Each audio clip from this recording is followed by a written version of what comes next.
سلام فوتو صلا امنيت امن دخان تخونكا ما نمي يخبرك جن كمسل خلي من امتزي هاليكا مخرب نصايو فرادي غابزحيو دغافي خاجن وحدي طراي زي كونس يلا دمصو كاسا يسمعن سبات ገንዘብ ምን ማለት የኮነን ክብሉ ሰብዕካ ትኸውን ግን ደሓን ስቁልካ እንደተዓዘቦ ገንዘብ ንዘለዎ ሰብ ከመይ ከም ዝኮነሉ ገንዘብ ምንም ዘይኮነስ ካሊ ነገር ምዃኑ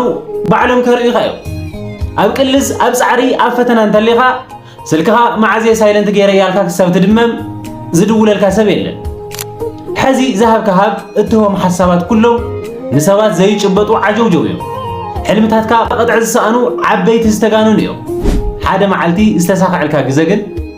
አንደበት እዚ ቦታ እዚ ኮ ንዓኻ ይዝግባእ ካብ መጀመርቱ በኣኻ ተኣማመን ነይረ ከም ተሳኽዖ ንፈልጥ ነይርና ኢና ባህልትኻ መሬት ይዕለቕልቕዋ ኣይኮነን ጌጋ በኣኻ ይተኣማመኑ በቲ ውፅኢትካ እዮም ተኣማሚኖም ዓለም ፃዕሪ ዘይኮነስ ውፅኢት ተኸብር ንኸምኡ እዩ ድማ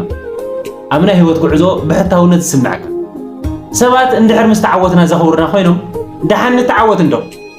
ተጋገዮም መንባሮም ንምንጋር ወይ ንምርኣይ ዘይኮነስ እቲ ድኻ ዝነበርካሉ ግዜ ሓደ ናይ ህይወት ምዕራፍ ምዃኑ ንነብስኻ ንምርዳእ ክንርስዑ ዘይብልና ነጥቢ ከዓ ሓቀኛ ሰባት እቶም በትኽን ሃለኻ ትሒዙ ዘኽብሩኻ ዝነበሩ ሰባት እዮም ዕድመ ልክዕኻ ትንከባኸቦም ሰባት ድማ ንሶም እዮም ከይትርስዕ ሰላም ፍቕርን ንፍጥረት ወዳዳም ኩሉ